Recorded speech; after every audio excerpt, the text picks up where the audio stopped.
Olá! Nesse canal a gente fala de livros. Eu sou Bruno Rafael e me acompanhe nesse vídeo. Neste vídeo nós vamos falar sobre os livros que eu li no ano de 2025. Eu terminei o ano de 2024 lendo Livro e Castigo, que é um livro extremamente denso e extremamente complicado, assim, para quem não tem um hábito de leitura tão profundo igual o meu. Então, depois dele, eu precisei começar o livro, precisei começar o ano com um livro bem tranquilo. Então, o livro que eu escolhi para começar o ano de 2025 foi este aqui, da Agatha Christie, Um Corpo na Biblioteca. É um livro bem facinho de ler, bem tranquilinho, bem gostosinho. Como o próprio nome diz, a história se passa quando um casal já de meia idade para idoso, eles acordam e descobrem que em sua biblioteca há um corpo de uma jovem. Então o que ocorre? Ocorre que o livro todo se passa para saber de como esse corpo foi aparecer lá nessa biblioteca de uma jovem, mais ou menos 20 anos. Daí a Miss Marple, que é a protagonista da história, a detetive também, é amiga da dona da casa. E ela passa a, paralelamente, estar procurando resolver esse mistério junto com os detetives. É uma história bem bacana, bem fluida, passa sem nenhum tipo de trabalho. É um clássico, né? Porque é Agatha Christie é clássico. Queira ou não queira. Muito gostosinho de ler. O segundo livro que eu li foi esse aqui, Huckleberry Finn, nessa edição da Zahar. A edição dessa aqui, da Agatha Christie, é da HarperCollins. Faz um trabalhozinho bonito, bem bacaninha. Agora, os trabalhos que a Zahar faz nas edições dela, principalmente nessas edições clássicas da Zahar, essa aqui é uma edição de bolso, de luxo, que eles chamam. Tem as edições maiores também, que são essas aqui. Esse aqui eu li em 2024, que é o livro que precede esse aqui, Tom Sawyer. Gostei mais desse, viu? Esse é mais divertido. Porque é a história de uma criança de 11, 10 anos e as aventuras dela e do grupo dela. Eles se dizem que são bandidos e piratas. Esse aqui é um pouco mais sério a história. Relaciona escravidão, tudo. Alguns dizem que é uma releitura da Odisseia. É boa a história, boa, muito boa mesmo, assim, só que ela é mais profunda, ela exige um pouco mais de sapiência. Não que ninguém vai conseguir, é muito simples de ler, só que ela tem algumas nuances que não é necessário ter para você compreender a história profundamente, igual o Tom Sawyer. Tom Sawyer é bem divertidinho, é bem gostoso de ler mesmo. Agora isso aqui também é divertido, também é gostoso de ler, mas é um pouquinho mais truncado, bem um pouquinho. Tem mais coisas sérias aqui para você. Tem dois vigaristas nesse livro que são muito engraçados, o Duque e o Rei, nesse livro, assim. O Tom Sawyer, junto com um amigo dele que é escravo, fugitivo, o Jim, eles encontram no meio da aventura esses dois vigaristas e andam uma boa parte da história juntos eles. É bem legal também. Depois eu li A Morte de Ivan Illich, nessa edição da Martin Claret. É uma edição bem legal. Eu li ela, vem 3 histórias de Lev Tolstói nessa edição. Vem A Morte de Ivan Illich, Padre Sérgio e A Sonata Kreuzler. Eu li somente a história A Morte de Ivan Illich, que conta a história de um homem que desde o início ele é um ótimo aluno, um ótimo filho, aí tem uma carreira boa, mas não tem profundidade a vida dele. Ele sempre deixa a vida me levar e vai indo, não dá muita importância no que é fundamental na vida, na família, na esposa, os filhos, e tanto que a vida dele é tão sem sentido que quando ele morre, a primeira preocupação dos colegas de trabalho dele fala: olha, surgiu uma vaga no topo, então você vai ficar com o lugar dele, eu vou ficar com o seu lugar. Foi a preocupação dos amigos dele de trabalho. Aí depois eu li este livro maravilhoso, gente. Esse livro aqui é perfeito. É a grande obra de Charles Dickens, que é David Copperfield. É um livro gigantesco, tem 900 páginas, 870 páginas, mas é maravilhoso. Você não consegue parar de ler. O livro é grandioso, não só no tamanho, mas nos personagens. David Copperfield é um personagem encantador, você fica apaixonado por ele.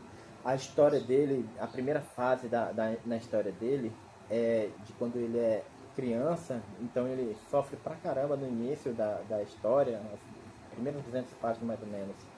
É o que eles chamam de romance de formação, que contam o desenvolvimento de um personagem desde a tenridade até a vida adulta.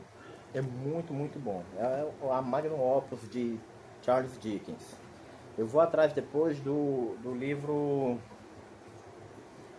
Grandes Esperanças, que todo mundo diz que é muito bom também. Alguns dizem que é até melhor. Depois eu li Um Experimento em Crítica Literária, de C.S. Lewis. Nesse livro, o C.S. Lewis, que é um grande autor, um dos maiores autores do século XX, ele era amigo íntimo de Tolkien, do Senhor dos Anéis. E, inclusive, Tolkien foi responsável, para quem não conhece, pela conversão dele. Ele era ateu e, através da amizade com Tolkien e as suas conversas, ele foi convertido ao cristianismo. C.S. Lewis, nesse livro, ele fala sobre a principal diferença entre os literatos e os não literatos. E os literatos são as pessoas que leem, quando leem qualquer coisa, desde jornais a revistas, até mesmo histórias bem superficiais, bem tolas, assim, sem nenhuma profundidade, somente por ler mesmo, assim. E os literatos, aqueles que buscam algo mais na literatura do que apenas entretenimento. É um livro maravilhoso, muito, muito bom. O C.S. Lewis escreve muitíssimo bem. Ele é um dos meus autores preferidos, mas não é o meu autor preferido. Depois eu li de Julius Verne, A Viagem ao Centro da Terra. É um livro muito bom. Eu só tenho uma pequena crítica a falar sobre esse livro. Não chega a ser crítica, mas é que ele às vezes se perde demais nas explicações técnicas dos termos, no caso que é mineralogia. Os dois personagens, o professor Lindbergh e o seu sobrinho, que é quem narra a história, eles descobrem uma passagem para o centro da Terra e vão nessa aventura juntos. E todos os termos, desde maquinário até as pedras que ele utiliza, tem muita coisa técnica. Se perde 2, 3, 4, 5, 10, 6 páginas falando de uma coisa técnica assim que é bom, é interessante, mas às vezes a gente fica com a sensação de que o autor queria mostrar que ele pesquisou bastante para fazer a história. Então, eu não... Às vezes assim, eu ficava um pouco enfadonha a história, assim. Foi o meu primeiro contato com Julius Verne. Eu quero ler esse ano A Volta ao Mundo em 80 Dias, que todo mundo fala que é muito bom também. Depois eu li na edição da Zaha, da clássica Zaha, essa aqui, Alice, que é um monstro de um clássico e é um tipo de clássico que ele está envolvido na cultura do mundo de diversas formas. Tem diversos livros, diversos filmes, desenhos, referências em tudo que é lugar que você vai encontrar. Você colocar na internet Alice no País das Maravilhas, vai aparecer de tudo, todo tipo de informação, desde de história em quadrinhos, a histórias em quadrinhos japoneses, animação japonesa, tudo.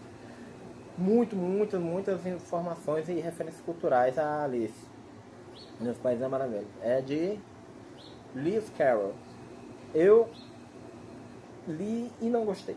Eu não gostei pra mim não parece ser uma coisa tão infantil assim, que já que é voltada pra criança, assim, achei meio esquisita. A Alice é uma meninazinha bem arrogantezinha, eu não gostei não.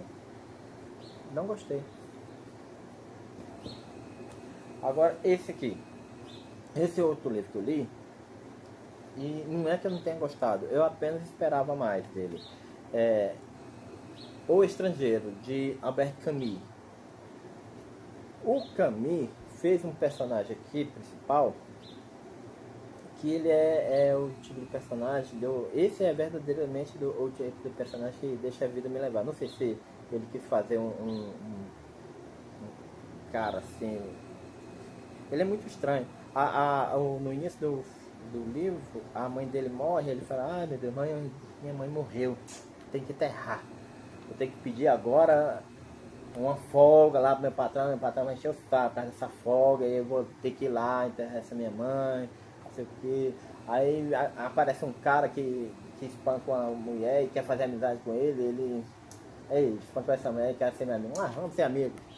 Aí aparece a mulher que ele sempre sai com ela e tudo, e a mulher gosta dele, fala, ei, vamos casar? Ele, vamos, mãe. Aí, você me ama? Não, eu não te amo, não. E por que você quer casar? Não, você quer casar, a gente casa. Assim, sabe, bem deixa a vida me levar mesmo, assim, pra ele é tudo estranho. Aí acontece tanta coisa assim, eu não é que o livro é ruim, o livro é muito bom.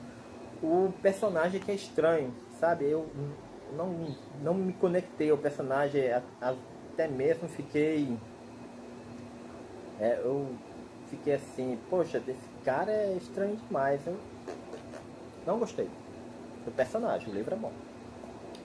Vidas Secas, um clássico da literatura brasileira. Eu sempre quis ler Vidas Secas, porque sempre me falaram muito, muito bem dele, assim. Eu não achei essas coisas de tanto que a pessoa fala. É um livro bem curtinho, ele tem cento e pouquinhas páginas, 120 páginas, mas não gostei. Eu esperava bem mais, né? Assim, eu entendo que tem toda aquela referência e tal. O autor colocou assim, como se com a fala dos personagens bem localizada, de acordo com o local que eles vivem e a forma como eles vivem, a cultura deles, sim, o baixo estudo, ou até nulo estudo que eles tiveram, né? Mas eu não gostei, sabe, não me pegou não, eu esperava muito mais, eu esperava uma história emocionante. É legal, mas para dizer, nossa, isso aqui é um clássico assim, não gostei não, vou mentir.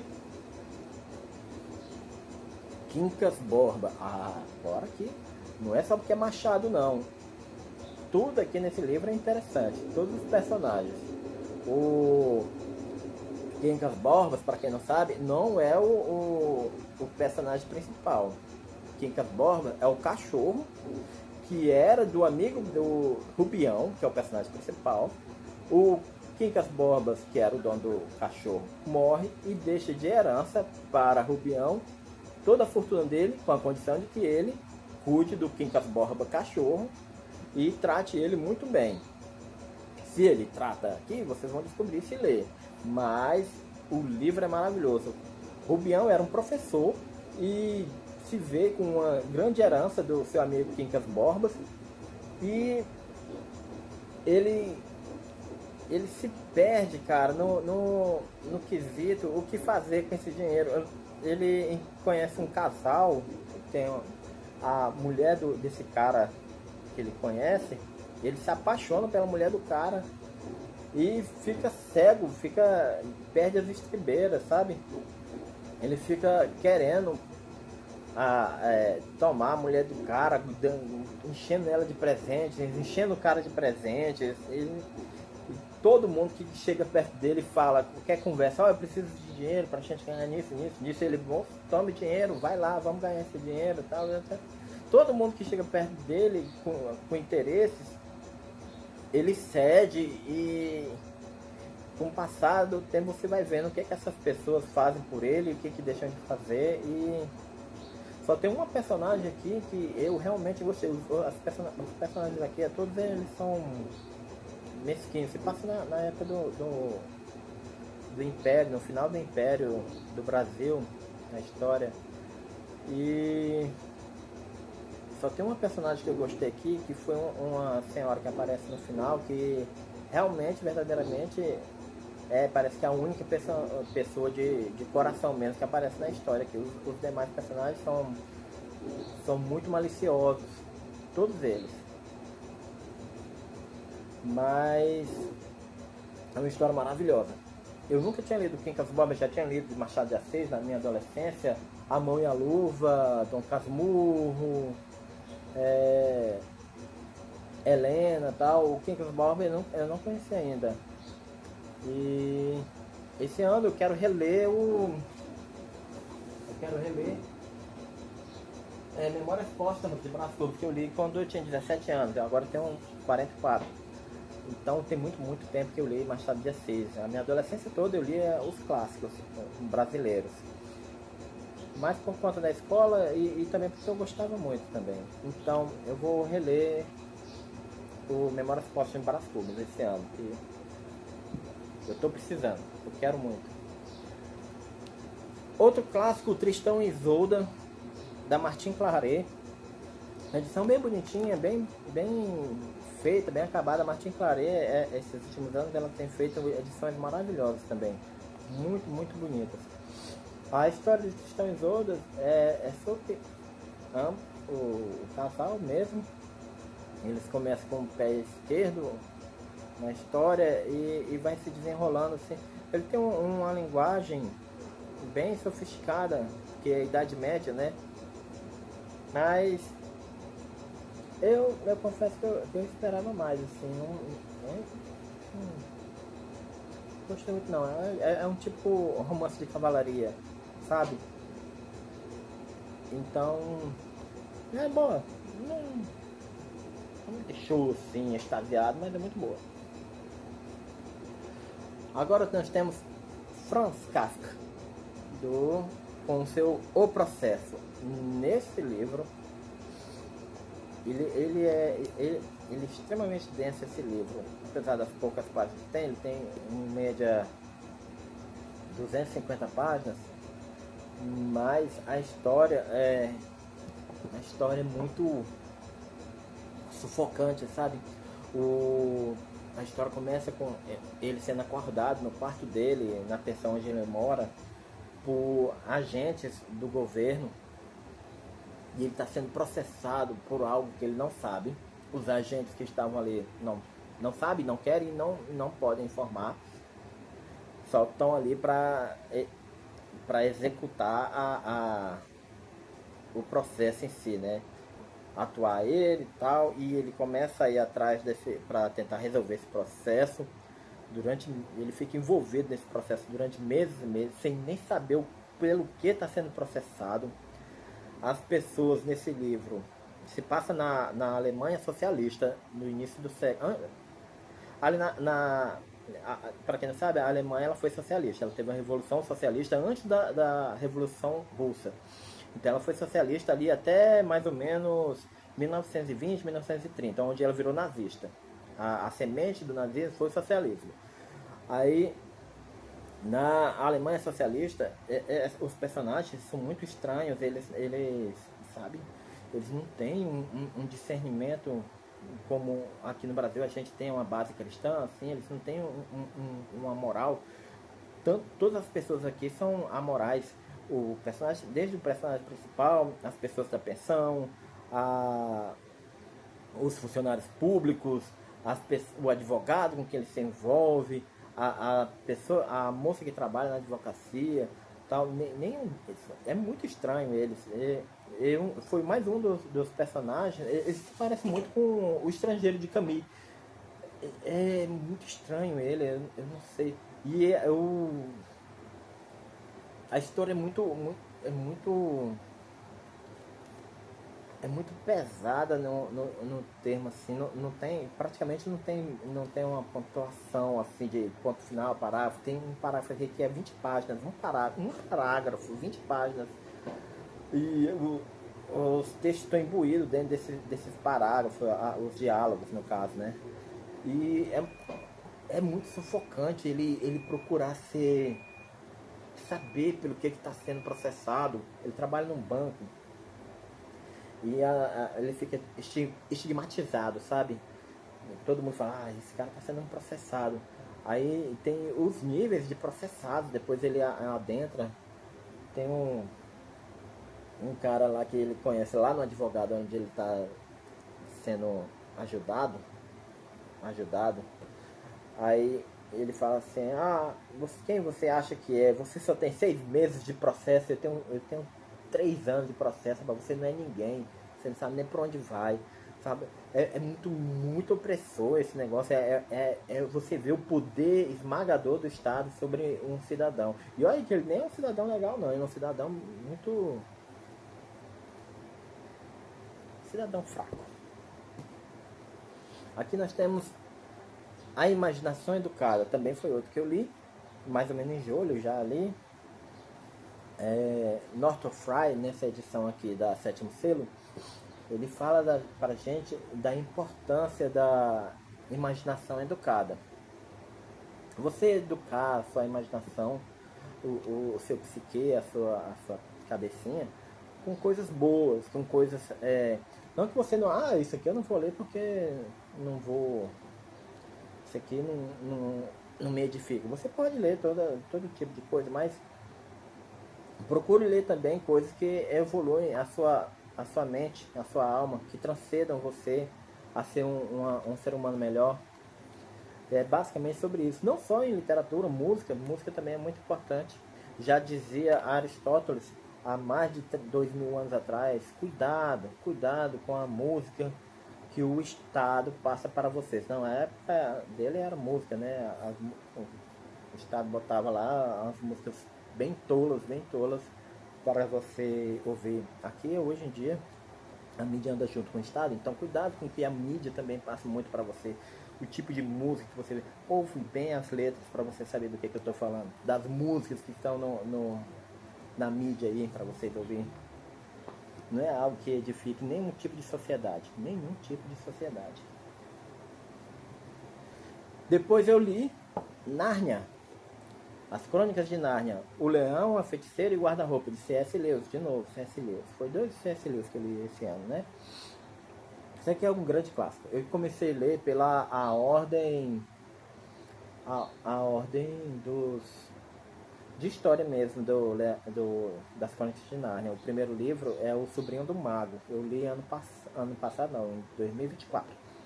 Aqui em 2025 eu li O Leão, a Feiticeira e o Guarda-Roupa, que é o segundo livro na cronologia, na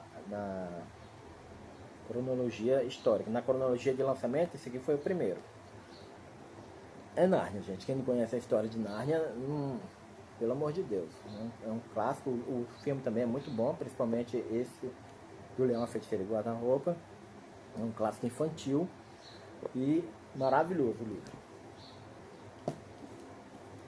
Li depois também As Melhores Aventuras de Sherlock Holmes, da editora Pandorga. Olha só que arte bonita para uma folha de guarda. Muito, muito bonito. Muito bem caprichado esse livro. Eu comprei por uma pechincha, gente, na Amazon. R$30 só. Muito, muito, muito bom. Aí, aqui conta várias aventuras do Sherlock Holmes. Sabe, ele é outro tipo de personagem, assim como Alice, que está imbuído dentro da cultura de tal forma, principalmente porque tem muita gente que se perguntar sobre Sherlock Holmes pensa que ele foi um personagem real. E Arthur Conan Doyle, que é o Arthur Conan Doyle, é o autor, ele escreveu vários livros. Esse aqui é só um que tem vários contos. Tem outros vários livros do personagem. Eu gostei muito. Tem muita história boa, assim. E foi meu primeiro contato com o autor, gente. Eu gostei. Eu acho que eu vou atrás dos demais livros do autor. Gostei demais. Mais um Kafka. A Metamorfose. Gostei. É um livro bacana, conta a história, para quem não sabe, de um senhor, um rapaz chamado... Como é o nome mesmo do rapaz, cara? É tanto livro que a gente vê, Gregor Samsa. Ele acorda uma vez, certo dia, transformado num inseto horroroso. O autor não fala que tipo de inseto ele é. Inclusive nas capas dele, ele falava, gente, não coloquem nenhum tipo de inseto na capa, nem ilustração dentro sobre o inseto, porque eu quero que quando as pessoas leem, ela imagine um inseto horroroso, um inseto que elas têm mais asco. Então ele não fala em momento nenhum que tipo de inseto é. Aí ele acorda certo dia, aí você transformado no inseto, e a primeira preocupação dele qual é? Como é que eu vou fazer para ir para o trabalho? Ele está tão imbuído nas suas tarefas, nos seus deveres, que ele não se preocupa no porquê e agora o que ele iria fazer da vida, agora que ele era um inseto e não por como ele se transformou no inseto. Ele está tão preocupado em ser aquele que mantém a casa e a família, que não se preocupa em momento nenhum por que se transformou em inseto. E a partir daí ele vai vendo a real importância que ele teve para a sua família, as pessoas que amavam ele, depois que ele se torna um inseto. É um livro muito bom, muito bom. É um clássico, mais um clássico de clássico. O próximo livro é Harry Potter e a Pedra Filosofal. Eu tinha falado para o meu filho que eu ia ler um livro que ele gostasse, para a gente ter um vínculo a mais. Então meu filho pediu para eu ler Harry Potter, que é o livro que ele mais gosta. Então eu li esse livro. É bom, a autora, a J.K. Rowling, ela escreve muito bem, ela sabe amarrar direitinho as histórias, cada capítulo, deixar assim aquele gostinho de quero mais no final de cada capítulo. Bom, gostei, recomendo. Melhor do que muita. Inclusive eu acho que esse foi o único livro sem ser clássico que eu li esse ano. Eu até vou botar mais alguns livros sem ser clássico esse próximo ano, esse ano de 2026, para eu ler. Talvez até coloque mais um Harry Potter e algum outro. Não gosto muito de livro contemporâneo, porque livro contemporâneo é muito raro ter um que preste. Principalmente esse livro. Vamos calar a boca, né? E eu encerrei o ano com esse aqui. Mulherzinhas, da Louisa May Alcott. É bem gostosinho esse livro de ler, viu, gente? Ele tem 670 páginas e conta a história de 4 irmãs. Eu até classificaria ele como uma história de desenvolvimento, né, dos personagens. Porque você pega ali mais ou menos 6 anos da história delas. Elas começam, a mais nova com 11, 12 anos, e ela termina, não, é mais, ela termina com 20 anos, mais ou menos 21, a história.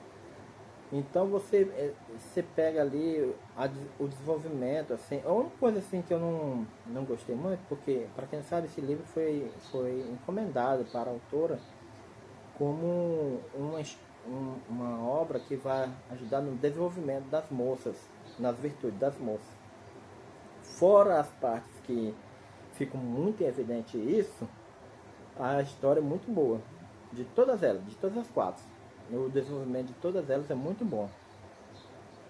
E eu escolhi ele por quê? Porque a história começa bem no Natal e vai passando de Natal em Natal, assim, as coisas acontecendo e para você verificar. É uma história muito boa. A personagem principal em si mesma é a Jo, que é a escritora também. Mas a que eu mais gostei mesmo do desenvolvimento foi a caçula. A caçula, ela teve o maior desenvolvimento, na minha opinião. Muito boa a história. Então, gente, esses foram os livros que eu li nesse ano 2025. Eu vou fazer um outro vídeo falando dos livros que eu pretendo ler em 2026. Esses foram Em 2024 eu tinha escolhido alguns livros para eu ler. Esses não foram todos os livros que eu tinha escolhido. Eu tinha escolhido 12 livros. Eu sempre seleciono 12 livros que são aqueles que eu tenho que ler. Desses 12 livros eu li 6 em 2025. Agora eu vou fazer a lista dos 12 livros que eu quero ler em 2026 e tentar escolher uns livros que eu quero muito ler para ver se eu consigo colocar eles. E mais alguns outros que vai surgindo. O David Copperfield, por exemplo, foi um livro que eu comprei no meio do ano e encaixei. Aí o processo do Kafka também. Teve uns 5 livros que eu fui encaixando aqui. Fui comprando e fui encaixando assim na lista e acabei deixando os outros para trás. Então, vamos para um próximo vídeo depois. Depois eu faço uma lista dos livros que eu vou ler agora em 2026 e vamos ver se eu consigo seguir isso, né? Essa lista. Então, valeu, gente. Obrigado. Até mais. Tchau.